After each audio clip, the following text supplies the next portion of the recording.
with the world and those who lead it. We feel like we don't have the means to rise above and beat it. So we keep on waiting, waiting, waiting on the world to change. We keep on waiting, waiting, waiting on the world to change. It's hard to beat the system when you're staring at a distance. So we keep on waiting, waiting, waiting on the world to change. Now if we had the power to bring our neighbors home from war, they would never miss a Christmas, no more ribbons on their door. When you trust your television, what you get is what you got. When they own the information, that and home and wrong. So we keep on waiting, waiting, Waiting on the world to change. we keep on waiting, waiting. Waiting on the world to change.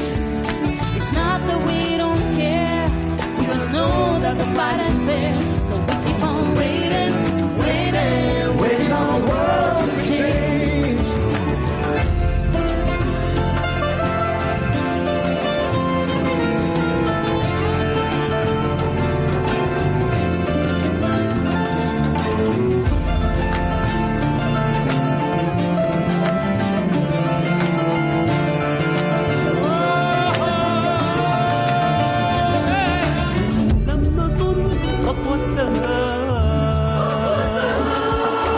هل ننتظر أجل الحكاية؟ فلنبقي ما يروي الظما وليبقى من يروي الرواية. We're still waiting, Waiting, waiting on the world to change. We keep on waiting, waiting, waiting on the world to change. one day our generation is gonna rule the population. So we keep on waiting, Waiting, waiting on the world to change. Waiting on the world to change. Waiting on the world to change. so we keep on waiting, waiting, Waiting on the world to change. Waiting on the world to change. waiting on the world to change. Waiting on the world to change.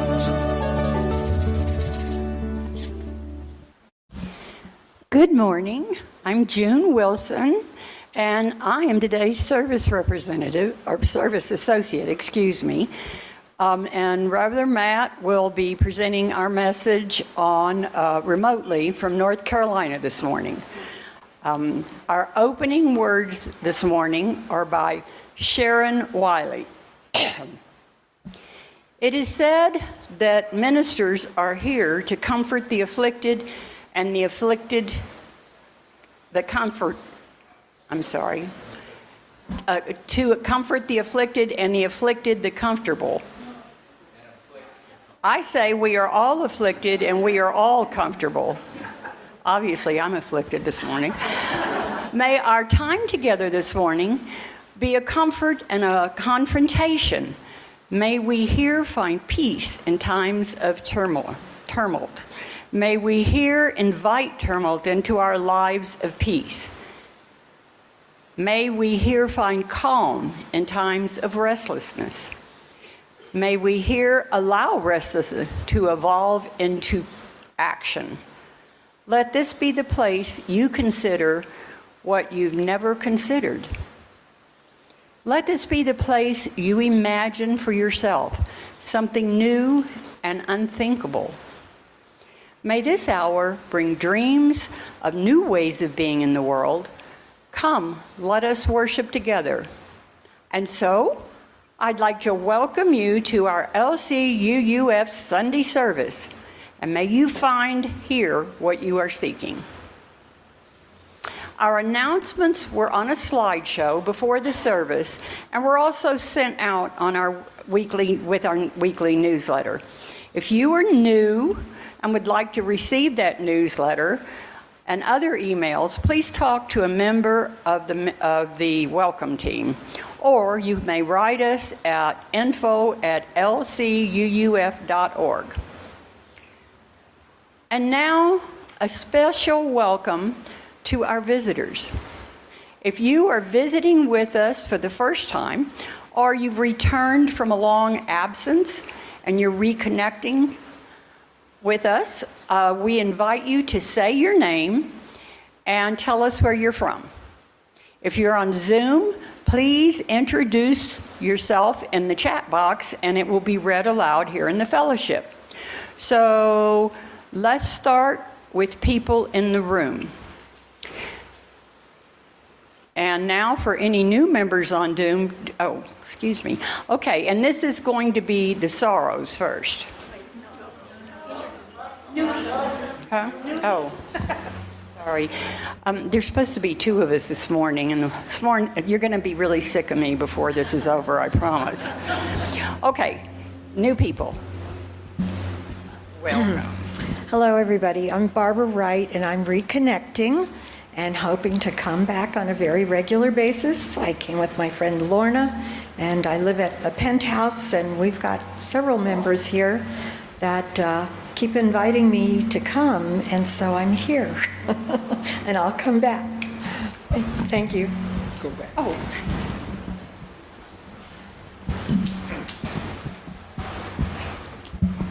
Hi, I'm Tom Cartwright. I am a longtime Unitarian.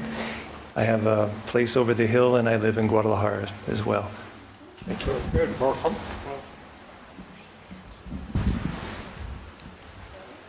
thank you, Richard. Now, are there any new members on Zoom? No, we do not have any new members on Zoom today. Thank you. Welcome to all our visitors and newcomers, both in person and on Zoom. Here at LCUUF, we offer a wide variety of services on various topics presented by our members, by our minister, outside guests, and we hope you will return to sample this variety of thought and belief. Now is the time for the lighting of the chalice, and today's words are by Melanie Davis. If ever there were a time for a candle in the darkness, this would be it. Using a spark of hope, kindle the flame of love, ignite the light of peace, and feed the flame of justice. Now, having lit our candle, excuse me. Now, having lit our candle, our chalice, let us sing these words together. This night in celebration for the life that we share.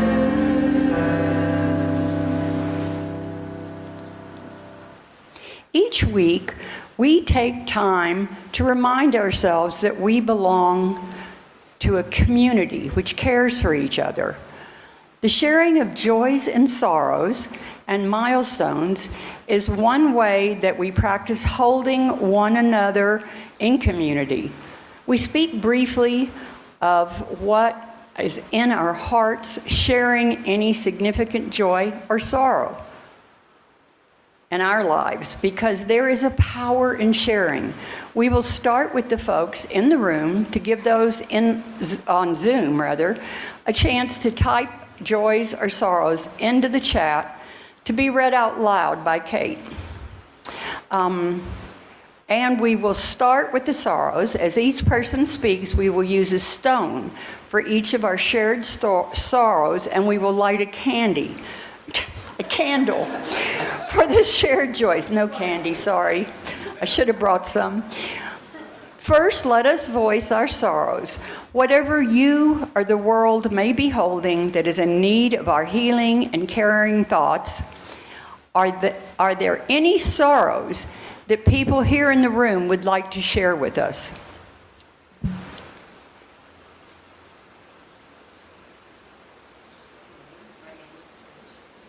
I'd like to very much have everyone keep Rabbi Phil Posner in their thoughts and prayers this morning, as I am.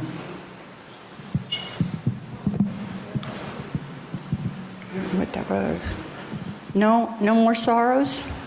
Well, that's a good thing. Are there sorrows shared on Zoom, Kate? No, we do not have any sorrows on Zoom this morning. Okay, thank you. And now, let us share our joys, whatever you may be celebrating, whatever evokes a feeling of peace or joy for yourself or others.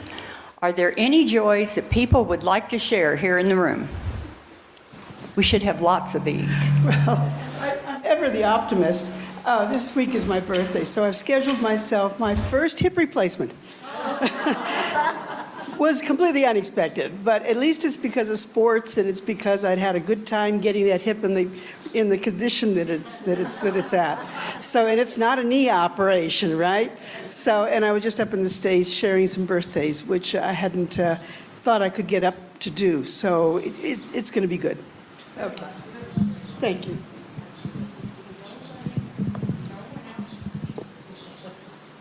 Yes, June, I have a few joys to share. One that I wasn't planning on sharing, which is I love that you're my friend and part of this congregation and other things, because you really are the funniest person I know, including the way you take over Adele's place and your own. So you just make us laugh when you make mistakes. The other joy is that I am going on Tuesday for the first time pre-COVID with my girlfriend, meeting my girlfriend from Carmichael, from Sacramento. We used to go, and for different reasons, she had a board meeting. I used to see my consultant in New York City, and mostly we went to see plays. And I'm going again. Neither of us can write it off this year, which is too bad, but we're glad we're going, so I'm really looking forward. And on the tail end of that, I'll be going to see our son and grandchild, and I guess that's a sorrow because Steve is not getting to go to that part, but he doesn't get to go to Broadway, sorry. I do.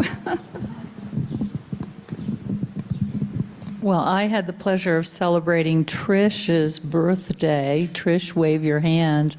And we pulled off a surprise. Phyllis and David, which many of you know, put a beautiful party together, and she was in shock. So I'm a little bit sad. I'm going to the States on Friday. I'll probably be gone for 2.5 months, but I will tune in on Zoom. See you all on Zoom. Thanks. I just want to say thank you for embracing me. I've been here taking care of Colleen's dogs and house, and I'll be leaving early next Sunday, so this is my last week. So thank you for all of your help and care and friendship. Thank you. Well, you'll be back. Hi, I'm Flo, and I'm just glad I'm here. I'm so glad when I get here, because it's not until like a half hour before that I am going, and I only live down the block. So it's really easy breezy, and it's such a joy to be here with all of you. Every time I do make it halfway down the block.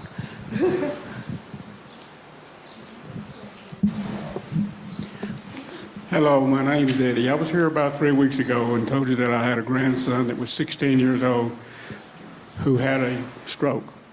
I told you then that he was doing better. We all need to worry about, keeping the health that we have. The update is last Wednesday he had surgery for a hole in his heart. It's not the scalpel's out, but when it goes into the artery. He came home Friday, doing very well. He's going to be back to his regular activities, they say, in 6 weeks, which is sports. Very glad to see him do well. Great. Hi, I'm Ted. We just got back from 8 days in Boston where we got to see our grandson be inducted as an Eagle Scout. Oh, wonderful. And watched him play the cello in the second chair for the last concert he's in Chelmsford High School before he goes to college this fall. And it was brilliant. And I'm Priscilla. I went with him to Chelmsford. And the other joy is it was about 62 degrees all week long. I actually wore socks.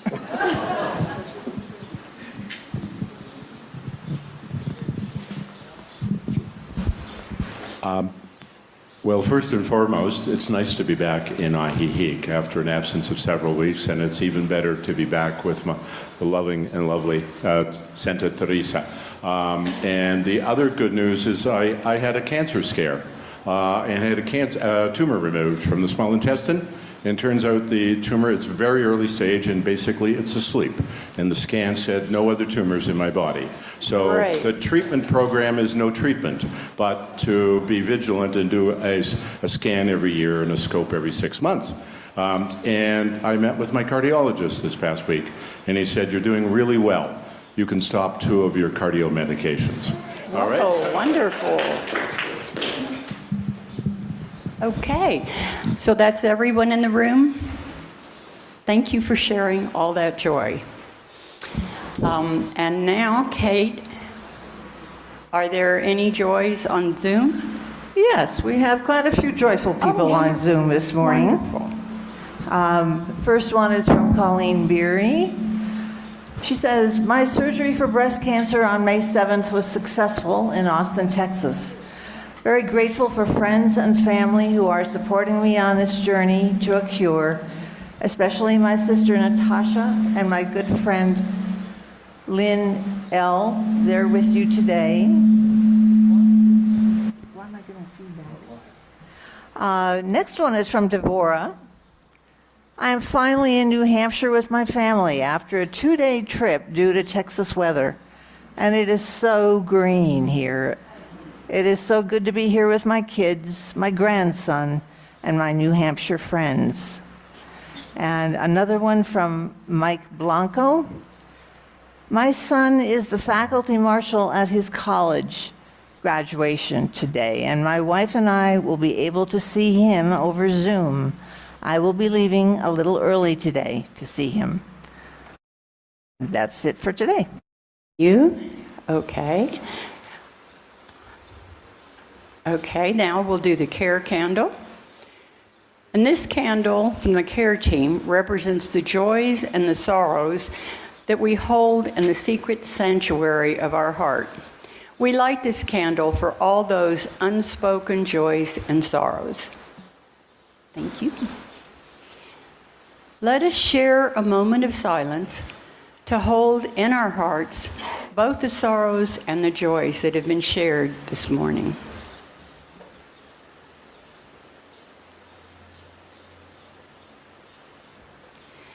There are many ways to be of service to LCUUF.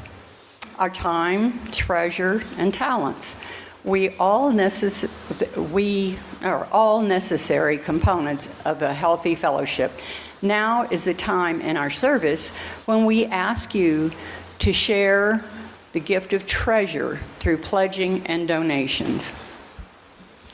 Instructions for payment to the fellowship are on a slide during the announcements before the service every week. As we pass the baskets, if you are new here, or if you are struggling to hold things together, let the basket pass you by. Your presence here today is enough of a gift to us. Each week, we give half the money collected to the service, to an organization providing services to our Lakeside community. For the month of May, we are supporting Operation Feed. For over 30 years, Operation Feed volunteers have been providing food and improving the lives of the very poor and marginalized people of San Juan Cosala. They provide weekly food dispenses to 150 families and individuals who would go hungry without that aid. Operation Feed also supports new programs and initiatives like cooking classes and crochet projects involving the people in developing additional income sources and skills. If you are not attending the fellowship in person, please donate to Share the Basket when you pay your pledge. Donate to Share the Basket separately or indicate what part of your donation is for Share the Basket. The offering has now been generously given and gratefully received. Our opening hymn is For the Beauty of the Earth. Please rise in body or in spirit and join us in singing. We will sing 4 verses.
We have a short video excerpt from the PBS video series, A Brief History of the Future. This is from the 3rd episode. Once upon a time, Catherine Hayhoe, a Canadian climate scientist, is interviewed.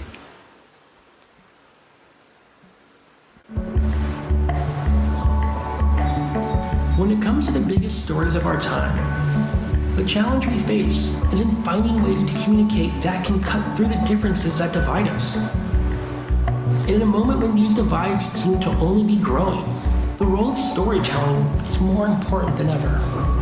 I came to Texas to meet Catherine Hayhoe, an evangelical Christian and climate scientist who's focused on building bridges to change the story around climate action to be a whole lot bigger and more inclusive than the one we've been telling.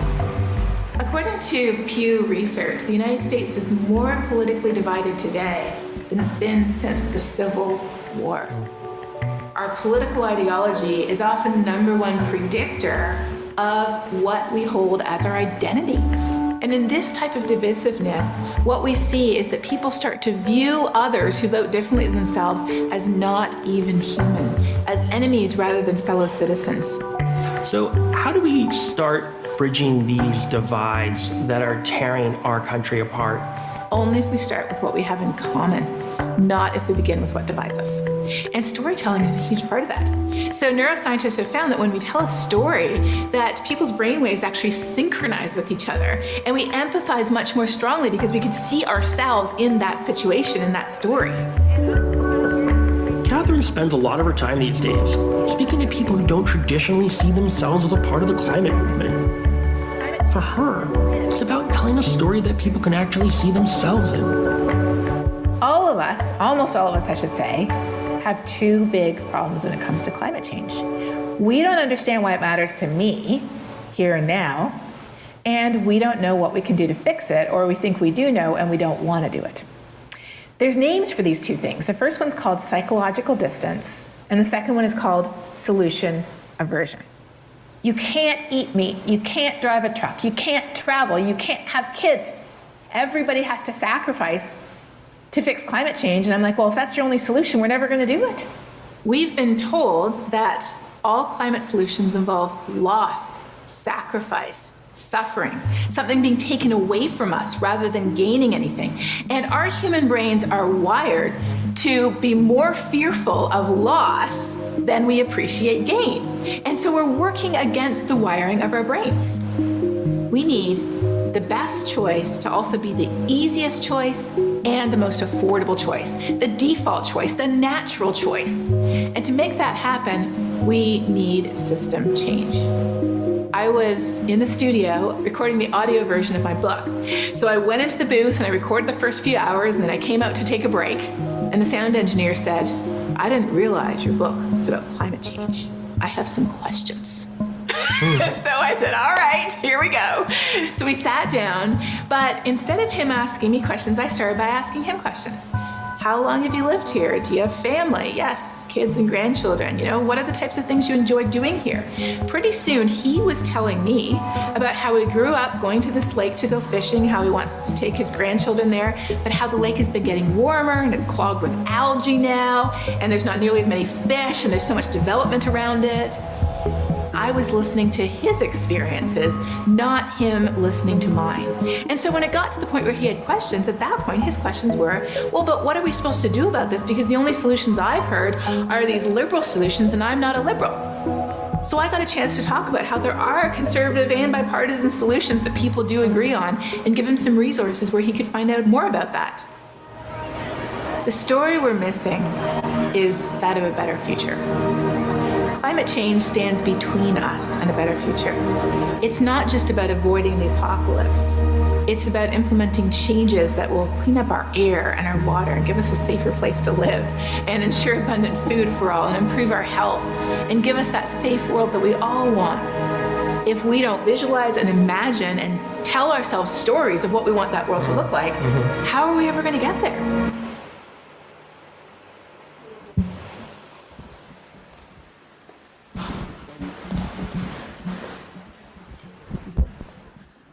June, please just read the whole thing straight through.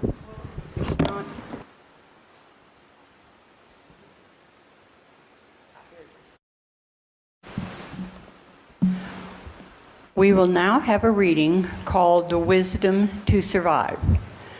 This is a poem by the poet and environmentalist Wendell Berry of Kentucky. If we will have the wisdom to survive, to stand like slow-growing trees on a ruined place, renewing, enriching it, if we will make our seasons welcome here, asking not too much of earth or of heaven, then a long time after we are dead, our lives prepare will live here. Their houses strongly placed upon the valley sides, fields and gardens rich in the windows. The river will run clear as we never know it, and over it, bird song like a canopy. On the levels of the hills will be green meadows, stock bells and noon shade. On the steeps, where greed and ignorance cut down the old forest, an old forest will stand, its rich leaf falling drifting on its roots. The veins of forgotten springs will have opened. Families will be singing in the fields. In their voices, we will hear a music risen out of the ground.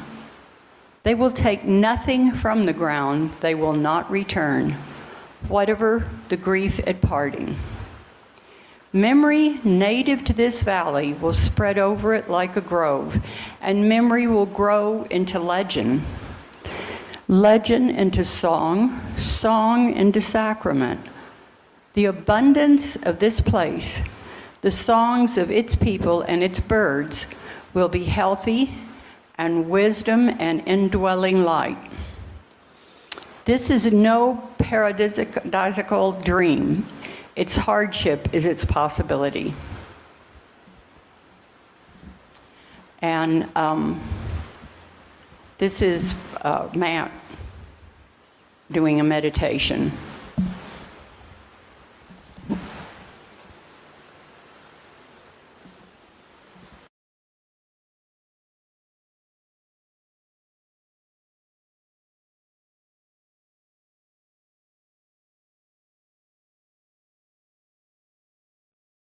Let's see if that's better.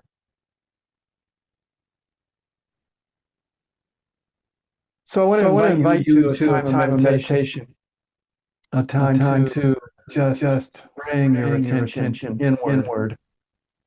You might notice the quality of your breath. Is it short or long? Are you breathing deeply or lightly? You might choose to deepen, slow the breath if you like. Just to enter into a place of deeper relaxation and deeper awareness of the present moment. You might close your eyes if you like. This will make it easier to engage the imagination. We want to visualize things. Like a sports athlete who visualizes what they will do. Kind of creating the neural pathways for possibility and success. We too can visualize a desirable future that we might want to create. And so first, feel the earth. You're in touch with the earth with your feet. Feel the earth as a living organism. Feel the organs and tissues of Gaia through your own tissues and organs. Feel climate action, the possibility of change. Feel that coming from love rather than fear. Love for the earth and its creatures. Visualize a world in which each biome, each ecosystem, each species is free to contribute uniquely to the health and resilience of the whole, where human life is integrated with the rest of life. Imagine a world where creative solutions have reduced the global heating and restored normal weather patterns. Where increasing parts of the land and the seas are protected. Where extractive activities are not allowed. Where forests are reestablished all over the globe. Where the rivers run clear and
Once again, can I get a signal whether I have audio, whether you can hear me or not? And if there is echo.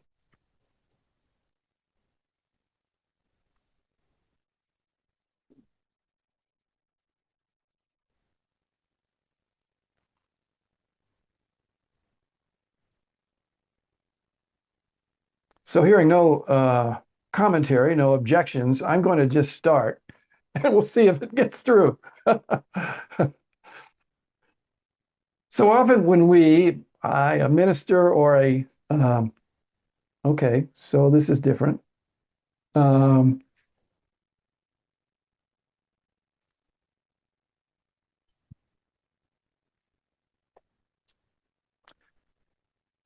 often when a minister or a lay presenter, start talking about a social justice issue like the climate crisis from the pulpit, we will start by a listing of everything that's wrong. Recent news stories, issues, problems, disasters, on and on. The sad stories of loss and injustice and failure. I don't think I need to do that today in the case of climate change. Most of us in Ahihic have been enduring another year with unprecedented hot temperatures.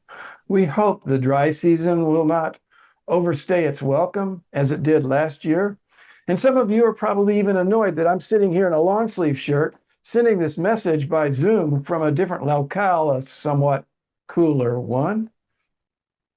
And contrary to what Florida man, I mean the current Florida governor, may say, climate change is real. It's hot out there and getting hotter. And this harsh reality of global heating is bringing despair to many of us who care. Ruth Cerezo Mota is a climate scientist who lives in Merida on the Yucatan Peninsula. And she says, last summer, we had around 47 degrees centigrade maximum.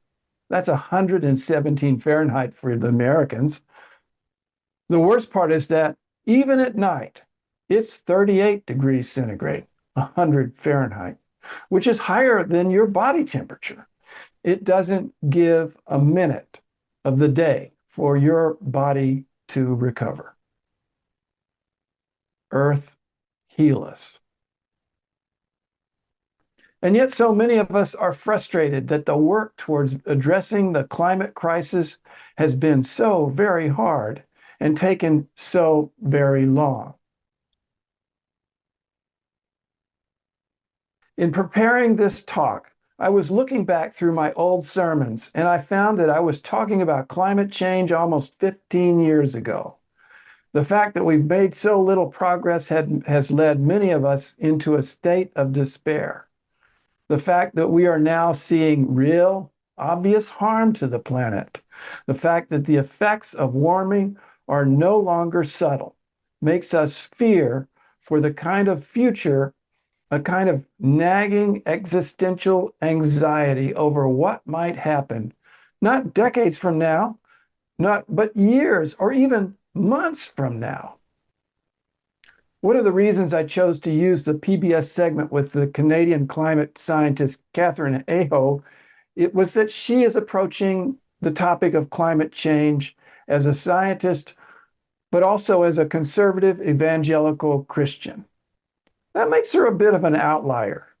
As a person who is not a political liberal, evangelizing, in fact, for what has become, at least in the United States, a liberal idea. She has taken a lot of abuse, heat, if you will, for that view from the conservative political community.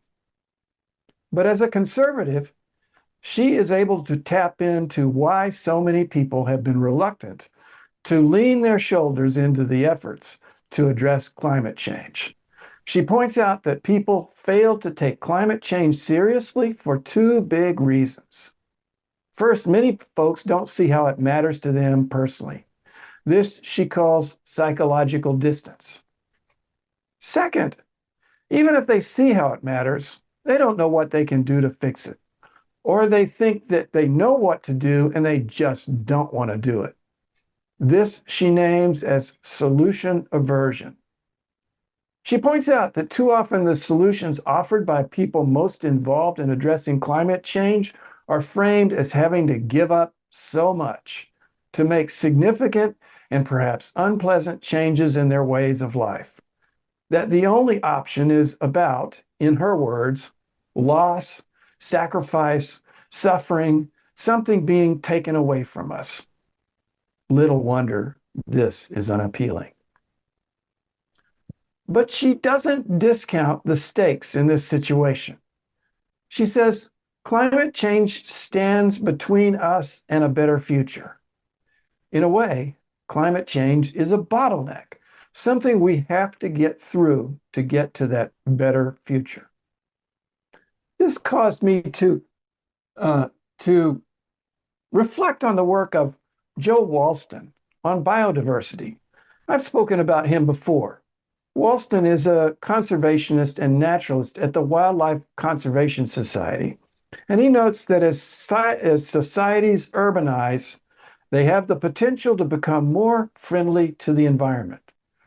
Urban people have fewer children, and they use fewer extractive resources, oil, gas, and so on, than rural people do at the same development level. That's surprising. People in cities live more sustainably. But to get to that level of urbanization and development, there are pressures for more investment, which means for a time, more extraction and pollution, which contribute to climate change. So this forms the bottleneck. Can urbanization drive down population fast enough so that rising consumption doesn't overwhelm the environment? Maybe with a broadly shared environmental consciousness, we can get through the bottleneck and to the breakthrough. So I wonder if the bottleneck applies to climate change action too, that we may have to go through a period that's not very good climate-wise while we are developing the means to resolve the issue. Earth, heal us. So this is where I get to be on maybe the receiving end, perhaps, of abuse and dissension, even from maybe the most liberal of you. This is because I'm beginning to believe that we have to do more than merely cutting back carbon emissions. We've missed the mark on that, unfortunately. We've already blown past the goal of a 1.5 degrees centigrade temperature increase. We've missed that mark for the reasons that Hayhoe points out, that for too many people, too many political leaders especially, getting there has looked like a story of loss and sacrifice. So we have to do more than what we've done in the past, trying to limit carbon emissions. So beyond limiting emissions, one option is carbon sequestering. The idea is to develop technologies to remove carbon dioxide and sequester it, store it out of the reach of the atmosphere. The carbon dioxide can either be removed where it is created, or better, right from the atmosphere itself. One of the sequestering approaches I'm excited about is kind of low tech. It involves taking certain kinds of volcanic rock, like basalt, and spreading it on farm fields. The rock serves as a soil enrichment, but more importantly, it absorbs carbon dioxide from the air. I've donated money to a pilot project to do this in Africa, working with subsistence farmers to both improve their crop yields and at the same time lock up carbon in the soil for thousands of years. This is early stage stuff. But hey, 15 years ago when I wrote that other sermon, things like solar panels and electric cars were early stage too. Another even more controversial way to combat climate change is through geoengineering, specifically solar radiation management. The idea is to reduce the amount of sunlight that makes it to the surface of the Earth. Proposals include ejecting aerosols into the upper atmosphere to make it more reflective, or enhancing cloud formation over the oceans, perhaps by spraying a salt mist into the lower atmosphere. None of these approaches have been well researched, for there's significant opposition to even exploring them. Consequently, we know little about their effectiveness or their dangers. I understand that for many people, maybe some of you, suggesting solutions like this is just deep down bad, morally wrong. That perhaps to do them is to sell out the environment to those who support business as usual, or even worse. To do them is to work with those who are politically different from us. To do so is to work with those people. One of my mantras, my touch phrases, is the perfect is the enemy of the good. I think that phrase is applicable in many areas of social justice work, including the climate crisis. If we chase after the perfect solutions, our problems can seem too huge, too insurmountable for any of our efforts to make any difference.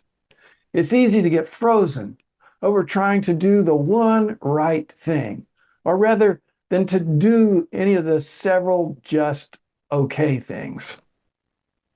So I like to think of myself as imperfect in my work to combat climate change. Let me count the ways. So we know that transportation is a big contributor to climate change. And yet I am an imperfect traveler. I fly on airplanes a lot. I try to be mindful and I try to offset the carbon emitted, even though I realize that carbon offsets are imperfect and problematic in themselves. And yet, I realize that here in Mexico, my transportation footprint is reduced just by living here. Bus service exists here, which it doesn't in places like my North Carolina home. One can bicycle reasonably safely here in Ajijic, unlike my stateside home. Most neighborhoods are walkable here, unlike in the north. And while I drive here, yes, an imperfect choice, I put far fewer miles per year driving than I did in the north. Or consider energy. Energy and heating are the single biggest contributors to climate change. I'm imperfect with my home energy use. I haven't got solar panels on my roof, but that might come. I was delighted to hear that Ajijic is among the top locations in the world in solar energy use. Why? Well, there's a strong incentive built into our electric bills here. If you use very little electricity, you get an incredible discount. But if you use a lot, you pay a penalty. So people are incentivized here to install solar if they can. We also know that the food we eat is a big contributor to climate change. Meat is particularly problematic. So I am an imperfect vegetarian. I like Michael Pollan's line, eat food, not too much, mostly plants. I tried to do that, but I do eat fish on occasion, especially when restaurant choices are limited. Even more rarely, I will eat meat if that's what a friend is serving at a gathering, for example, but I sure try not to. And like many people who are retired or near retirement, I have a mix of retirement funds. Think IRAs or RRSPs or supers. Some of these which I control and some of them don't. Many of these retirement funds include oil and coal stocks, which really bothers me. I'm exploring ways to counteract that involvement, perhaps by separately investing in socially responsible funds, supporting green technologies. My retirement strategy is imperfect, and I'm not where I want to be yet. So the way I stay sane, the way I don't freeze up, is to remind myself of my imperfections, to remind myself that even so, it's all okay.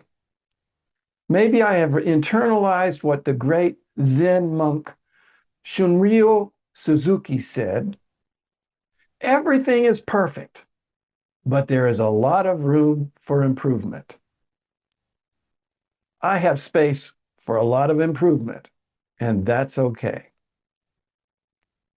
You might think of your own work on the climate crisis as imperfect too, or maybe as perfect with a lot of room for improvement.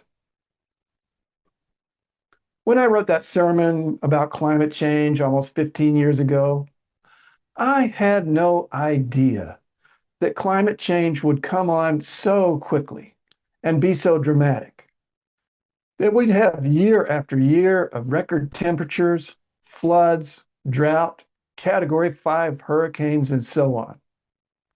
Earth, heal us. And yet I had no idea either that the technology to combat climate change would have also advanced so rapidly, that solar and wind power has pretty much put coal plants out of business in much of the developed world, that electric cars have become a viable option and are making up increasing market share, that electric bikes are a thing, that battery storage power stations, which are needed in concert with solar and wind power, are being installed at phenomenal rates, certainly in places like California, but also in politically hostile places like Drill Baby Drill, Texas. Earth, heal us.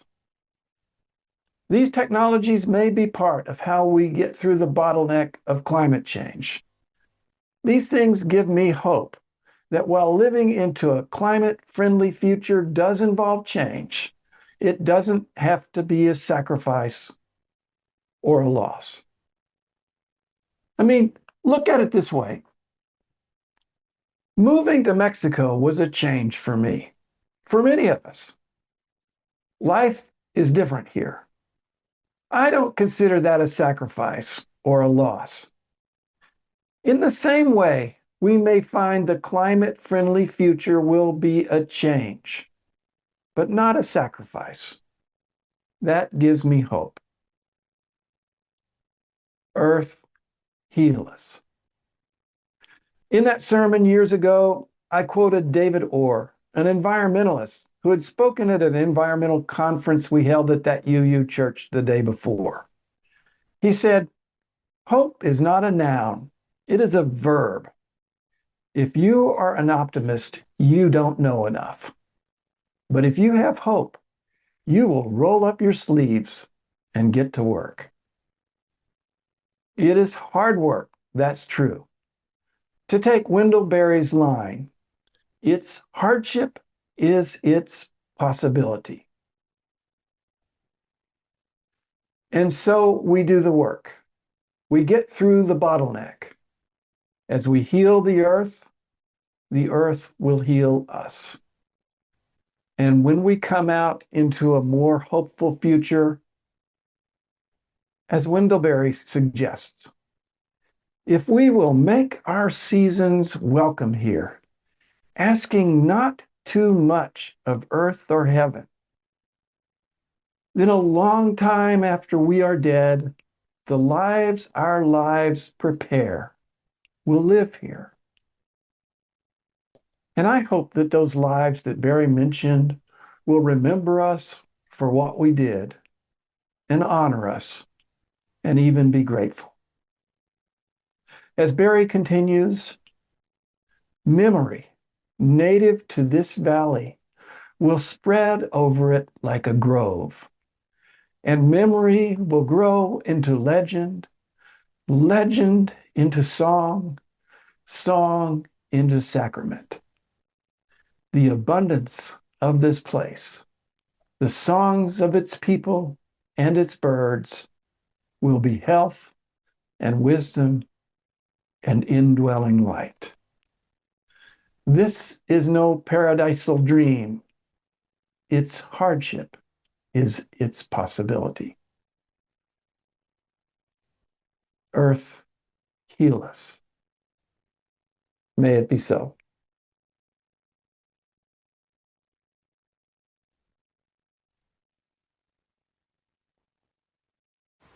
Our closing hymn is A Spirit of Life. Please rise in body or in spirit and join us in singing.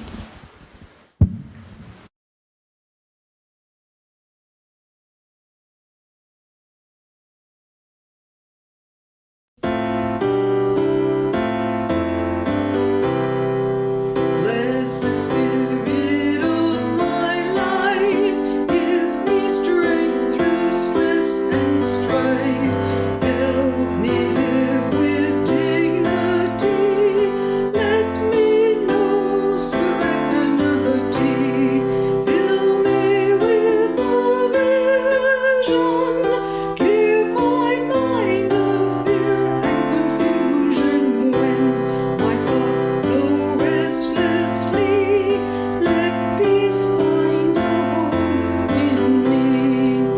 Spirit of great mystery, hear the still small voice in me. Help me live my worldless creed as I comfort those in need. Fill me with compassion, be the source of my intuition. Then, when life is done for me, let love be my legacy.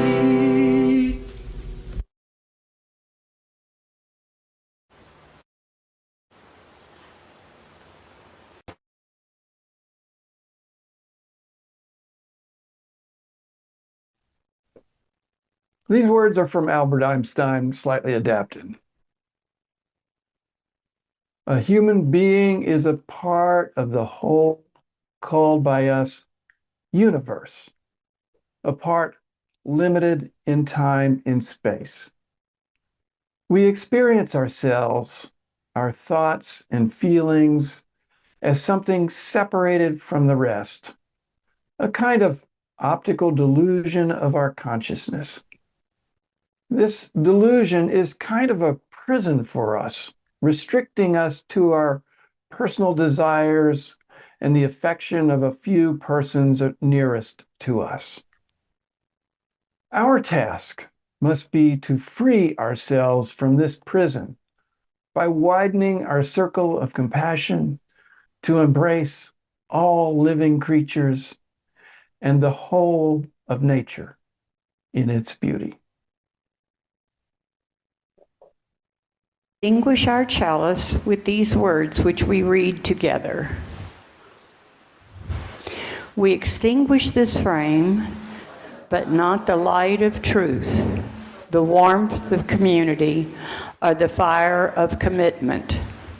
Use our hearts and share with all the world. Our prelude is Mercy, Mercy Me by Marvin Gaye. Postlude. Did I say prelude?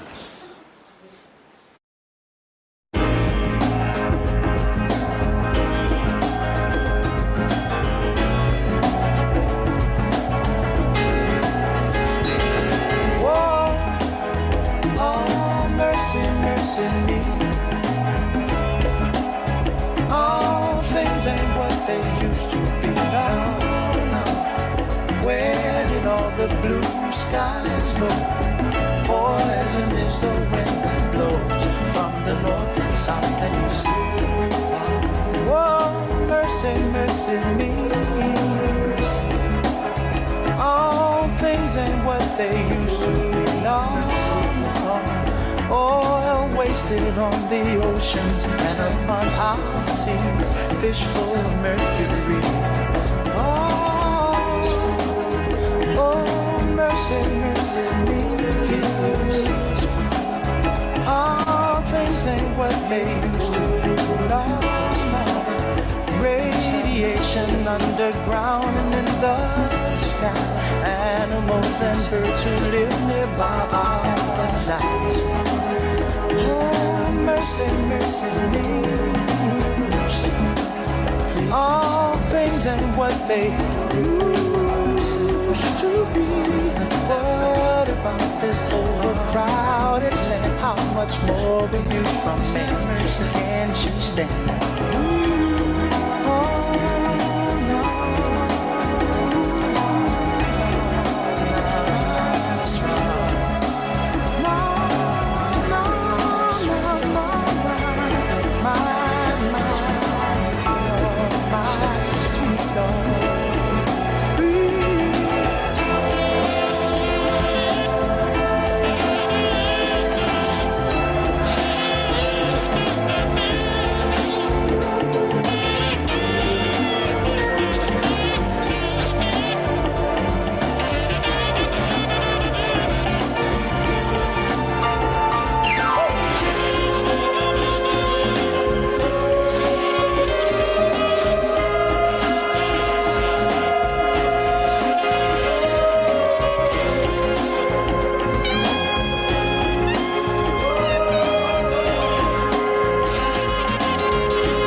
Our worship is over. Our service begins. Go in peace and with a purpose. And thank